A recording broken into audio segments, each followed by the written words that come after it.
जय हिंद to you all guys. मेरा नाम है विक्रम और मैं एसएससी में आप लोग का स्वागत करता हूँ। गाइस, जैसे कि मैं हर वीक में आपके लिए करंट अफेयर्स लेके आता हूँ। मेन जो हेडिंग्स है हमारे जो एग्जाम पॉइंट ऑफ व्यू के लिए बहुत इंपॉर्टेंट है, तो मैं आप लोग के लिए लेके आता हूँ। चैनल को सब्सक्राइब करना है, शेयर करना है, लाइक करना है। सो गाइस, इससे क्या होता है कि मुझे मोटिवेशन मिलती है, क्योंकि हम निरंतर आप लोग के लिए यहाँ पे प्रयास कर रहे हैं। तो पहली हेडिंग अगर हम लोग देख लेते हैं तो वो ये है कि 18वें आसियान बोलते हैं जिसको हम, आसियान भारत शिखर सम्मेलन का आयोजन हुआ। ठीक है, इससे रिलेटेड क्वेश्चंस क्या बनेंगे, क्योंकि यहाँ पे वर्चुअल माध्यम से, बाय इंटरनेट के माध्यम से मोदी जी ने इस सम्मेलन को संबोधित किया। तो ये आसियान क्या है? आसियान है association of south east Asian nation. जैसे कि आपके आगे उसमें इंडोनेशिया, जैसे कि मलेशिया, म्यांमार, यानी कि जो साउथ ईस्ट एशिया में जो देश हैं उन देशों का एक सम्मेलन है। उनकी आर्थिकी बहुत मजबूत है टूरिज्म के क्षेत्र में, इसीलिए भारत ये चाहता है कि उनसे कुछ ऐसे डेवलपमेंट फैक्ट्स ले लिए जाए जिससे भारत भी अपने टूरिज्म को आगे बढ़ा सके। तो यहाँ पे प्रधानमंत्री नरेंद्र मोदी को किसने बुलाया था? तो जैसे कि हम मानते हैं अमीर देशों की अगर सूची में देखें तो आपको चौथे पांचवें देश में ब्रुनेई मिल जाएगा। तो ब्रुनेई के जो सुल्तान है हसनल बोलकिया, इन्होंने आमंत्रण दिया था कि आप आए और हमारे आसियान भारत सम्मेलन में भाग लें। तो ये 18वां है, ये भी आ सकता है। अब ये 27 और 28 अक्टूबर को होने वाला है।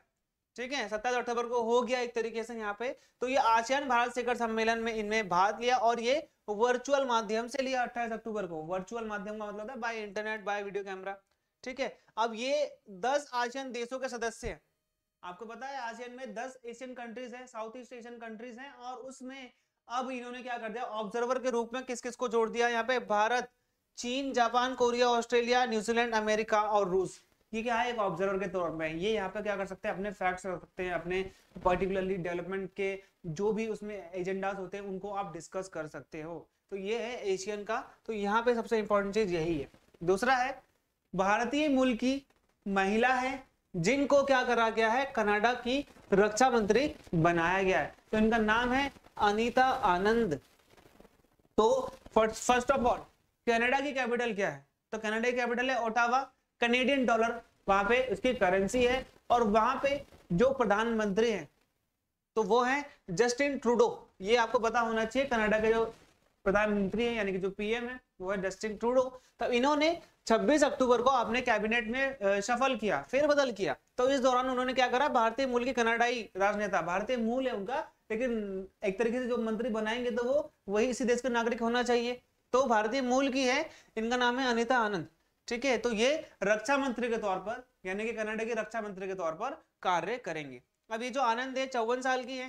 ठीक है, अब ये काफी लंबे समय से कनाडा के एक रक्षा मंत्री है जिसका नाम है हरजीत सज्जन, इनकी जगह लेंगे। ठीक है, इन पर कई इल्जाम लगाए गए कि आपने पैथेटिकली एक तरीके से रिलीजियस इंसिग्निया, एक तरीके से ये बोल सकते हैं रिलीजियस टॉपिक्स को आगे बढ़ावा दिया है। तो इनसे काफी आरोप लगे हैं। काफी आरोप लगने के बाद इनसे ये पद छीन लिया गया, इनको हटा दिया गया, और उनकी जगह अब कौन आएंगी? एक तरीके से भारतीय मूल की अनीता आनंद आएंगी। पहले भी भारतीय मूल के ही थे। ठीक है, दूसरा देख लेते हैं यूनाइटेड नेशन एनवायरमेंट प्रोग्राम। ठीक है, तो ये यूएनईपी उत्सर्जन गैप रिपोर्ट।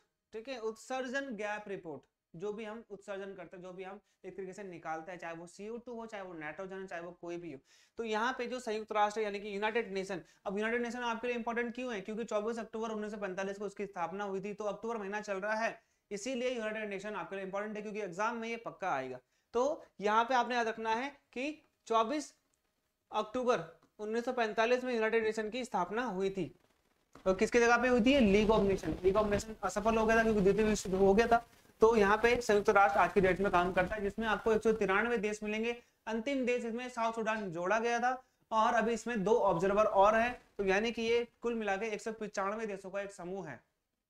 तो यूनाइटेड नेशन पर्यावरण कार्यक्रम, यूनाइटेड नेशन एनवायरमेंट प्रोग्राम, इसके तहत जो उत्सर्जन गैप रिपोर्ट है, जिसका संस्करण का नाम क्या था, इसका तो एक तरीके से जो एक ऑफिशियल यहाँ पे इसका नाम है वो है द हीट इज ऑन। ठीक है, द हीट इज ऑन। तो ये इसका शीर्षक था, हेडिंग थी इस रिपोर्ट की, जो 26 अक्टूबर 2021 को जारी किया गया। इसमें जो स्कॉटलैंड के ग्लासगो में यूएन के वार्षिक जलवायु सम्मेलन में कुछ ही दिन पहले जारी रिपोर्ट के मुताबिक यानी कि जो यूएनईपी का स्कॉटलैंड के ग्लासगो में एक तरीके से इनका एक सम्मेलन हुआ था, समिट हुआ था। तो दुनिया में इस सदी में ये लोग ये कहते हैं कि बहुत ज्यादा टेंशन है, बहुत ही ज्यादा एक तरीके से प्रॉब्लम ये है कि जो वैश्विक तापमान है यानी कि जो ग्लोबल टेम्परेचर है वो क्या होगा, कम से कम 2.7 डिग्री सेल्सियस की वृद्धि करेगा। यानी कि यहाँ पे ये कहते हैं कि इस साल के अंतर्गत अगर हम देखें due to global warming, due to pollution, due to many gases, तो यहाँ से इसे रीजन क्या होगा कि जो वैश्विक तापमान है, वैश्विक तापमान जितना भी है जैसे कि हमारा 20 है तो वो अगले साल बढ़कर 2.7 डिग्री बढ़ जाएगा और मान लीजिए वो 3 डिग्री तक बढ़ सकता है, जो कि हमारे लिए बहुत हानिकारक है। क्योंकि अगर कोई 3 डिग्री तापमान कहीं पे बढ़ता है, जैसे मान लीजिए अगर आपने 45 डिग्री तक देखा है गर्मियों में भारत में, तो अगर वो 48 हो गया तो लगा लीजिए कितनी ज्यादा एक तरीके से आप ये कह सकते हो कि वो असहनीय हो जाएगा। तो वो इस बात का सबसे बड़ा कंसर्न यही है आज के डेट में कि दुनिया में ग्लोबल वार्मिंग जैसे हो रही है उससे जो वैश्विक तापमान है, जो हमारा एक तरीके से ग्लोबल टेम्परेचर है वो बहुत ही ज्यादा इंक्रीज हो रहा है। जिसे कम करने के लिए यूनेपी ने कई सारे अपने सुझाव दिए, कई सारे अपने फैक्ट्स दिए कि आप ऐसे कम कर सकते हो। जैसे कि ये लोग बोलते हैं कि ज्यादा से ज्यादा पेड़ लगाएं, डिफोरेस्टेशन कम करें, अर्बनाइजेशन को कम करें और फोकस करें कि आप सब्स्टिट्यूट का यूज करें। ठीक है, आप गाड़ी से जो धुआं निकलता है ये तो मेन रीजन है आपके ग्लोबल वार्मिंग का। तो ये बोलते हैं कि यहाँ पे आप सब्स्टिट्यूट यूज कर सकते हो, solar energy, wind energy, electric energy को आप यूज कर सकते हो। चलिए अगला देखते हैं। यहाँ पे दिल्ली सरकार ने निशुल्क करी तीर्थ यात्रा योजना। ये बहुत फेमस हुई थी 2017 में, 2017 में आई थी। तीर्थ यात्रा योजना के अंतर्गत जो दिल्ली के बूढ़े वृद्ध व्यक्ति हैं वो लोग अप्लाई कर सकते हैं और टोकन के द्वारा इनका एक नाम आएगा, जिसके तहत ये 4 धाम की यात्रा मुफ्त में दिल्ली सरकार के द्वारा कर पाएंगे। जो सारा खर्चा है वो वहन कौन करेगा, दिल्ली सरकार करेगी। तो यहाँ पे अब इससे 2017 के बाद ऐसा क्या हुआ इसमें कि दोबारा सुर्खियों में आया। तो यहाँ पे आपने याद रखना है कि जो मुख्यमंत्री तीर्थ यात्रा योजना है इसके तहत दिल्ली सरकार ने कुछ और पिलग्रिम साइट्स, होली साइट जिसको हम बोलते हैं, पवित्र स्थल जिसे हम बोलते हैं, उनको जोड़ा है। जैसे कि आपका जगन्नाथपुरी यहाँ पे ये क्या हो गया, ये हो गया आपका उड़ीसा में, ये हो गया आपका रामेश्वरम, शिरडी, मथुरा, हरिद्वार, तिरुपति सहित कुछ और अगर भी तीर्थ स्थल आप जाते हैं तो वहां पर भी आपको आप जाने के लिए आपने खर्चा जो है वो दिल्ली सरकार वहन करेगी। तो अरविंद केजरीवाल ने 27 अक्टूबर 2021 को कहा था कि अयोध्या को भी हम किसमें जोड़ेंगे, एक तरीके से मुख्यमंत्री तीर्थ यात्रा योजना में।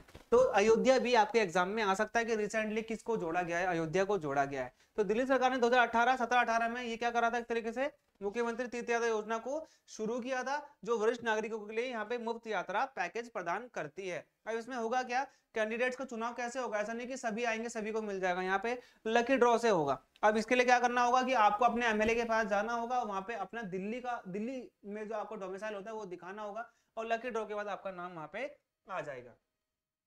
फेसबुक ने अपना नाम बदला है। अब यहाँ पे आपने ध्यान देने की फेसबुक कंपनी ने नाम बदला है, फेसबुक ऐप ने नाम नहीं बदला है। अभी तक फेसबुक ऐप का नाम भी फेसबुक ही रहेगा। फेसबुक ने अपने कंपनी का नाम बदल क्या, मीटा। ठीक है, ये मीटा मार्क जुकरबर्ग, ये आपने यहाँ पे याद रखना है कि जो इसके एक तरीके से सीईओ है। तो ये सोशल मीडिया कंपनी फेसबुक सबसे बड़ा सोशल मीडिया ट्रेंड है आज की डेट में फेसबुक। तो इन्होंने अपना नाम बदल लिया है और ये अपना कॉर्पोरेट नेम अब भी नहीं आएगा, आपको मिलेगा यहाँ पे मीटा, META। ये इनका होगा एक तरीके से ऑफिशियल कॉर्पोरेट नेम, जैसे कि आप फेसबुक के नाम से जानते थे, अब आ जाएगा इनका मीटा। तो मार्क जुकरबर्ग ने क्या करा, ये भविष्य में जो डिजिटल चेंजेस हो रहे हैं उनको देख रेख में उनके एक तरीके से उनके हिसाब से अपना नाम बदला है, जिसके प्रयास के तहत कंपनी का नाम अब हो गया मेटा। तो यहाँ पे सबसे इंपॉर्टेंट चीज ये है कि जो फेसबुक है, फेसबुक के डेली एक्टिव यूजर्स कितने हैं, 1.93 बिलियन तक पहुंच चुके हैं। ठीक है, आरबीआई गवर्नर शक्तिकांत दास, इनको दोबारा से यानी कि एक तरीके से ये बोल सकते हैं कि इनका जो टर्म है, कार्यकाल है, 3 साल बढ़ा दिया गया था। आरबीआई यानी कि रिजर्व बैंक ऑफ इंडिया की स्थापना 1935 में की गई थी, 1935 में इसकी स्थापना की गई थी और 1949 में इसको नेशनलाइज करा गया था।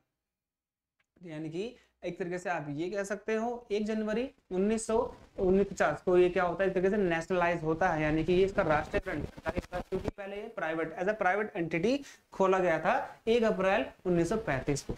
ठीक है, तो यहाँ पे जो शक्तिकांत दास हैं 2024 तक अब आरबीआई के गवर्नर बने रहेंगे। शक्तिकांत दास ने क्या करा था, कब आया था, एक विवादित बहुत व्यक्ति थे, एक तरीके से हम ये बोल सकते हैं उर्जित पटेल, काफी विवाद हो गया था इनके पद से रिलेटेड, तो उनकी जगह पे आए थे शक्तिकांत दास। तो ये आरबीआई गवर्नर बने थे। अब ये इनका जन्म 1957 में हुआ था, हालांकि ये इंपॉर्टेंट नहीं है, आपके एग्जाम में नहीं आएगा।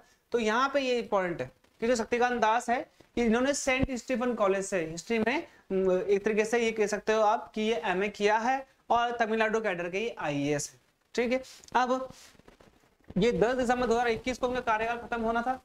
ठीक है, इनके कार्य को देखते हुए इनका कार्यकाल 3 साल और बढ़ा दिया गया है। आईएमएफ ने अगले साल 2022 में, अब क्यों बढ़ा है, क्योंकि जो आईएमएफ है इंटरनेशनल मॉनेटरी फंड, जिसका आपको हेडक्वार्टर कहां देखने को मिलेगा, वॉशिंगटन डीसी में देखने को मिलेगा। तो ये 2022 में दुनिया के सबसे तेज अर्थव्यवस्था के रूप में किसको लगाया अनुमान, भारत का लगाया है।